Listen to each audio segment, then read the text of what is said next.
প্রথমেই সদৃশ্য জিনিসটা কি সেটাকে তোমাদের ভালো করে জানতে হবে। এই সদৃশ্য আর সর্বসমতা এই দুটো জিনিস যদি গুলিয়ে যায় তাহলে অঙ্কগুলো আর কিন্তু করতে পারবে না। তাহলে প্রথমে এই দুটো জিনিসকে আগে ভালো করে ক্লিয়ার করে নাও, তারপর আমরা 18.1 যে অঙ্কগুলো আছে সেগুলো যখন করব দেখবে অঙ্কগুলো কত সহজ মনে হবে। তাহলে ফার্স্টেই দেখো এখানে এই যে তিনটা ছবি দেখতে পেয়েছো, এই তিনটা ছবিকে একটু ভালো করে লক্ষ্য করো।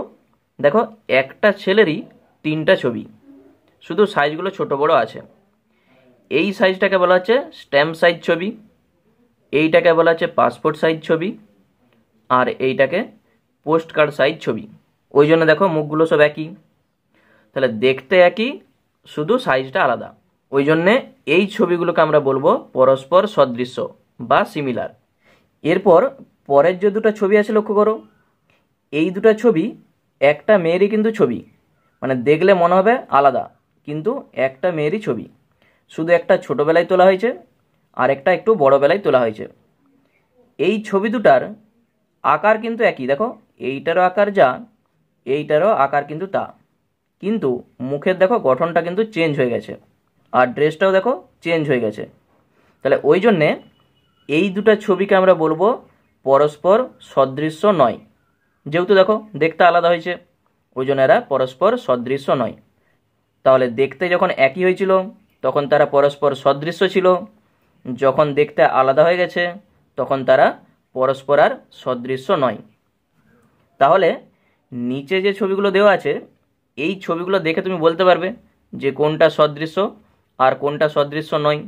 দেখো প্রথমের ছবিটা দুটাই একই, শুধু এই সাইজটা বড় এই সাইজটা ছোট, কিন্তু দেখতে একই, ওই জন্য এটা সদৃশ্য।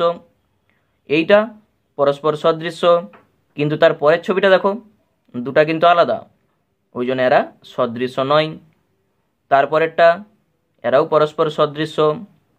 দুটা ঘর, এই দুটা ঘর দেখো এইটা আলাদা এইটা আলাদা, তাহলে আমরা দেখতেই পাচ্ছি দুটা আলাদা, মানে এটা সদৃশ্য নয়। এরপর আমরা আসছি সর্বসম জিনিসটা কি। দেখো সর্বসম তোমরা আগেও কিন্তু করে এসছো, যে দুটা ত্রিভুজকে তোমরা সর্বসম দেখিয়ে এসছো, তার জন্যে তিনটা শর্তের কিন্তু প্রয়োজন হতো। এখানে একটা উদাহরণ দিই, দেখো 7-এর দাগের যে উদাহরণটা আছে এখানে দুটি সমবাহু ত্রিভুজ আছে। এই ত্রিভুজটার প্রত্যেকটা বাহুর দৈর্ঘ্য বলা আছে দেখো 3 সেমি করে, এই ত্রিভুজটার প্রত্যেকটা বাহুর দৈর্ঘ্য বলা আছে 5 সেমি করে। সমবাহু ত্রিভুজের ক্ষেত্রে আমরা কি জানি যে প্রত্যেকটা কোণ 60 ডিগ্রি করে হয়। তাহলে এই ত্রিভুজের প্রত্যেকটা কোণ 60 ডিগ্রি, আবার এই ত্রিভুজটারও প্রত্যেকটা কোণ 60 ডিগ্রি করে। তাহলে দেখো এ কোণটার সঙ্গে ডি কোণটা সমান, এইটাও 60 এইটাও 60। বি কোণের সঙ্গে ই কোণটা সমান, আবার সি কোণটার সঙ্গে এফ কোণটা সমান, কারণ সবই 60 ডিগ্রি করে।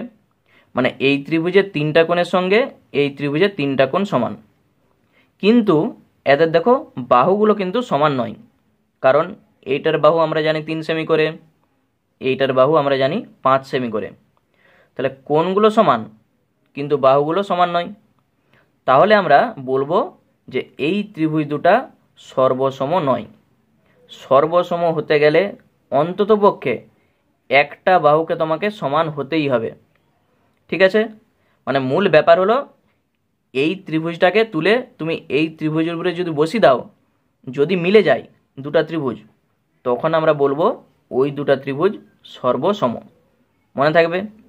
তাহলে এই ত্রিভুজটাকে তুলে এই ত্রিভুজের উপরে তুমি যদি বসিয়ে দাও, যদি দুটা ত্রিভুজ একবারে মিলে যায়, তখন আমরা বলতে পারবো ত্রিভুজ দুটা সর্বসম। তাহলে দুটা ত্রিভুজ যদি সর্বসম হয় তাহলে অবশ্যই তারা সদৃশ্য হবে, কারণ কি সবই তো মিলে যাচ্ছে। ওই জন্যে সর্বসম হলে সদৃশ্য হবেই, কিন্তু সদৃশ্য হলে সর্বসম নাও হতে পারে। এইটি কিন্তু ভালো করে মনে রাখবে। দেখো দুটি ত্রিভুজ সর্বসম হলে সর্বদা সদৃশ্য হবেই, কিন্তু সদৃশ্য হলে সর্বসম নাও হতে পারে, মনে থাকবে। এরপর তোমাকে আরেকটা জিনিস জানতে হবে যে সদৃশ্য আমরা কিভাবে চেক করব। দেখো এই জিনিসটা বোঝা গেলেই অঙ্ক তোমরা করতে পারবে। এই ত্রিভুজের ক্ষেত্রে আমরা কি বলেছি এ কোণের সঙ্গে ডি কোণ সমান, বি কোণের সঙ্গে ই কোণ সমান, আবার সি কোণের সঙ্গে এফ কোণটাও সমান। এবং এদের যে বাহুগুলোর অনুপাত দেখো, A B by D, A B কত ছিল 3 আর ডি কত ছিল 5, তাহলে 3/5। বিসির সঙ্গে ইএফ সেটাও দেখো, এটা 3 এটি 5, তাহলে 3/5। আবার এসির সঙ্গে ডিএফ সেটাও 3/5। তাহলে দেখতে পাচ্ছি যে বাহুগুলোর অনুপাত কত, 3/5 করে, মানে অনুপাতগুলো সমান এবং কোণগুলো দেখো সমান। তখন আমরা বলবো ওই ত্রিভুজ দুটা সদৃশ্য। মনে থাকবে? তাহলে তোমরা এই জিনিসটা কিন্তু একটু মনে রাখবে যে একই সংখ্যক বাহু বিশিষ্ট দুটি বহুভুজ সদৃশ্য হবে যদি তাদের অনুরূপ কোণগুলি সমান হয়, যেটা আমরা এই দেখিয়ে এলাম, এবং অনুরূপ বাহুগুলি সমান অনুপাতে থাকে। তাহলে কোণগুলোকে সমান হতে হবে আর অনুরূপ বাহুগুলোকে সমান অনুপাতে থাকতে হবে, তবেই আমরা বলবো ওই দুটা ত্রিভুজ বা বহুভুজ সদৃশ্য। যেমন দেখো এখানে এই যে দুটো উদাহরণ দিয়েছে, এইটা দেখো একটা আয়তাকার ছবি আর এটি হচ্ছে একটি বর্গাকার ছবি। তাহলে এখানে যে ছবি দুটো দিয়েছে দেখো, এই দুটো কি পরস্পর সদৃশ্য হবে? লক্ষ্য করো, এটি হচ্ছে একটি বর্গাকার ছবি আর এটি হচ্ছে একটি আয়তাকার ছবি। বর্গাকারের আমরা কি জানি, প্রত্যেকটা বাহুর দৈর্ঘ্য সমান হয়, মানে প্রত্যেকটা বাহুর দৈর্ঘ্য 4 সেমি করে বলা আছে। আর আয়তক্ষেত্রটার এইটি দৈর্ঘ্য, এইটা 6 মানে এটাও 6, এইটা 3 মানে এইটাও 3। তাহলে এই বর্গক্ষেত্রের প্রত্যেকটা কোণ 90 ডিগ্রি, আয়তক্ষেত্রের প্রত্যেকটা কোণ 90 ডিগ্রি। তাহলে কোণগুলো দেখো, মানে অনুরূপ কোণগুলো কিন্তু সমান। প্রথম শর্ত আমাদের হয়ে গেছে, এই যে অনুরূপ কোণগুলি সমান। এরপর আমরা দেখব অনুরূপ বাহুগুলা সমান অনুপাতে আছে নাকি। দেখো এই বাহুটার ক্ষেত্রে 4, এই বাহুটার ক্ষেত্রে কত 3, এই যে এইটা 3 মানে এটাও 3, তাহলে 4/3। এই বাহুটার হচ্ছে 4 আর এই বাহুটা 6, 4/6 আলাদা। তাহলে দেখতেই পাচ্ছি যে অনুরূপ বাহুগুলা কিন্তু সমান অনুপাতে নাই, ওই জন্যে এই দুটা চতুর্ভুজ পরস্পর সদৃশ্য নয়। বোঝা গেল? একই রকমভাবে এই দুটা চিত্রকে দেখো, দেখো এই কোণটা 90, এই কোণটাও 90, এইটা 113, এইটাও 113, 120, 120, 107, 107, 110, 110। তাহলে কোণগুলো সব সমান। প্রথম শর্ত আমাদের হয়ে গেল। এরপর আমরা দেখাবো অনুরূপ বাহুগুলা সমান অনুপাতে আছে কিনা। দেখো এই বাহুর সঙ্গে এই বাহু লক্ষ্য করো, এইটা আছে কত 2.5, তার দ্বিগুণ দেখো এখানে আছে 2.5কে 2 দিয়ে গুণ করো 5 আসবে। এরপর এইটা দেখো 1.8 সেমি, এখানে আছে 3.6 সেমি, 1.8কে 2 দিয়ে গুণ করো 3.6 আসবে। এই যে 18 দুগুণে 36। এপাশেও দেখো 1.8, তার দ্বিগুণ আছে 1.9, তার দ্বিগুণ আছে দেখো 3.8, 1.7, তার দ্বিগুণ আছে 3.4, মানে 17 দুগুণে দেখো 34। তাহলে দেখতেই পাচ্ছি যে অনুরূপ বাহুগুলা সমান অনুপাতে কিন্তু আছে আর কোণগুলোও সমান, ওই জন্য আমরা বলবো এই যে দেখো লেখাই আছে যে বহুভুজদ্বয় সদৃশ্য। তাহলে বোঝা গেল যে সদৃশ্য চেক করতে গেলে তাদের অনুরূপ কোণগুলোকে সমান দেখাতে হবে এবং অনুরূপ বাহুগুলোকে সমান অনুপাতে থাকতে হবে, তবেই আমরা বলতে পারবো ওই দুটা চিত্র পরস্পর সদৃশ্য। সেটা বহুভুজ হতে পারে, চতুর্ভুজ হতে পারে বা ত্রিভুজ হতে পারে। আর একটা জিনিস আমি কি বলেছি, যে সর্বসম যদি হয় তাহলে সদৃশ্য হতেই হবে, কিন্তু সদৃশ্য হলে সর্বসম নাও হতে পারে। এই জিনিসটা কিন্তু মাথায় রাখবে। তাহলে এরপর চলো কোষে দেখি 18.1 দেখো অঙ্কগুলো তোমরা নিজেরাই কিন্তু করতে পারবে। তাহলে প্রথমে দেখো 1 দাগে কি বলেছে, 1 নম্বরে বলেছে সকল বর্গক্ষেত্র সর্বসম না সদৃশ্য, বলো দেখিনি। তাহলে সকল বর্গক্ষেত্র সর্বসম কখনোই হবে না, এটা হবে সদৃশ্য। তাহলে দেখো ছবিটা আমি আঁকছি, তাহলে জিনিসটা ক্লিয়ার হয়ে যাবে। ধরা যাক এইটি হচ্ছে একটি বর্গক্ষেত্র, এই বর্গক্ষেত্রের প্রত্যেকটা বাহুর দৈর্ঘ্য 2 সেমি করে। আর আরেকটা বর্গক্ষেত্র আমি আঁকছি, এই বর্গক্ষেত্রটার প্রত্যেকটা বাহুর দৈর্ঘ্য 3 সেমি করে। ঠিক আছে, বর্গক্ষেত্রের দেখো এই কোণটা 90 ডিগ্রি, এইটাও 90 ডিগ্রি, এইটাও 90, এইটাও 90, একই রকমভাবে এটাও 90, 90, এইটাও। লক্ষ্য করো দুটা বর্গক্ষেত্রের অনুরূপ কোণগুলো কিন্তু সমান। এই কোণের সঙ্গে এই কোণ সমান, এই কোণের সঙ্গে এই কোণ সমান, এইটার সঙ্গে এইটা, এটার সঙ্গে এইটা, অনুরূপ কোণ সমান হয়ে গেছে। এরপর অনুরূপ বাহুগুলো দেখো, এই বাহুটার সঙ্গে এই বাহুটার যে অনুপাত 2:3 বা 2/3, এই বাহুটার সঙ্গে এই বাহুটা দেখো 2/3, এটার সঙ্গে এইটা সেটাও 2/3, এটার সঙ্গে এইটা 2/3। তাহলে অনুরূপ বাহুগুলো দেখো সমান অনুপাতে আছে আর অনুরূপ কোণগুলো সমান, ওই জন্য আমরা বলবো কি সদৃশ্য, যেটা আমরা এই করে এসেছি। তাহলে সকল বর্গক্ষেত্র আমরা কি বলবো সদৃশ্য। আর যদি সর্বসম হতে হয় তাহলে সবকেই কিন্তু সমান হতে হবে, ওই জন্য আমরা বলবো যে সকল বর্গক্ষেত্রই সদৃশ্য। দুয়েরটি কি বলেছে দেখো, সকল বৃত্ত সর্বসম না সদৃশ্য।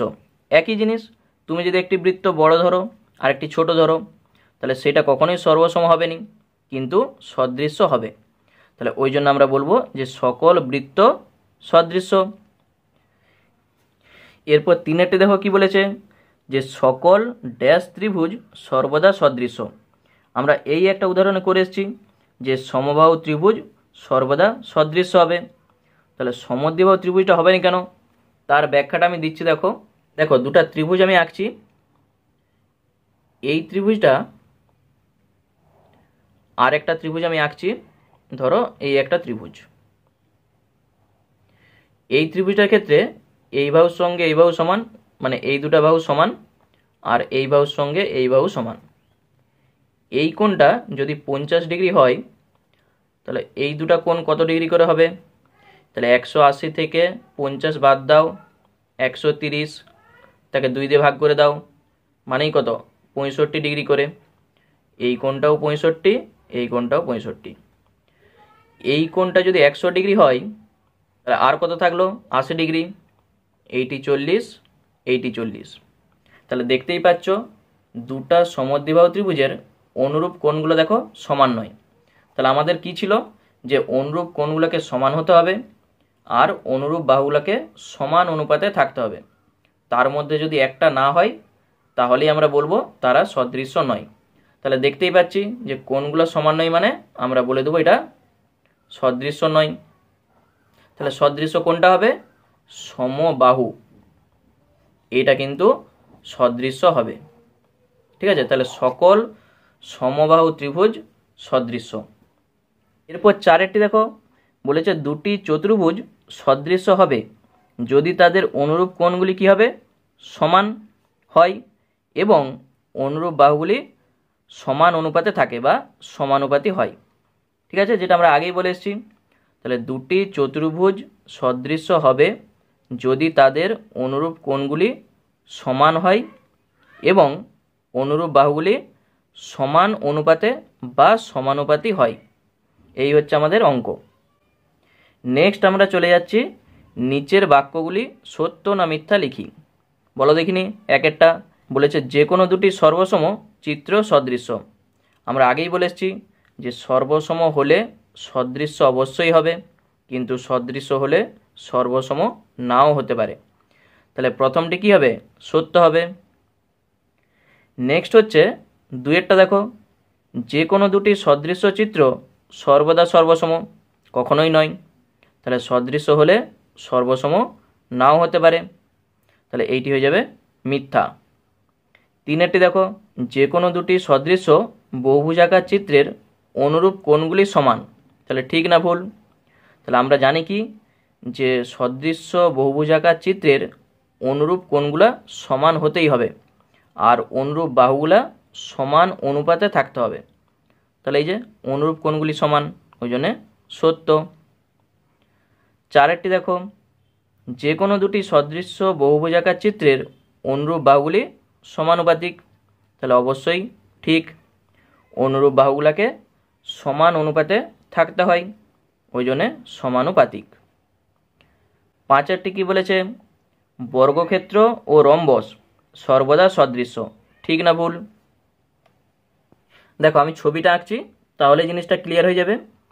ধরো এইটি হচ্ছে একটি বর্গক্ষেত্র, ঠিক আছে, আর একটা রম্বস আমি আঁকছি, এইটি হচ্ছে একটি রম্বস।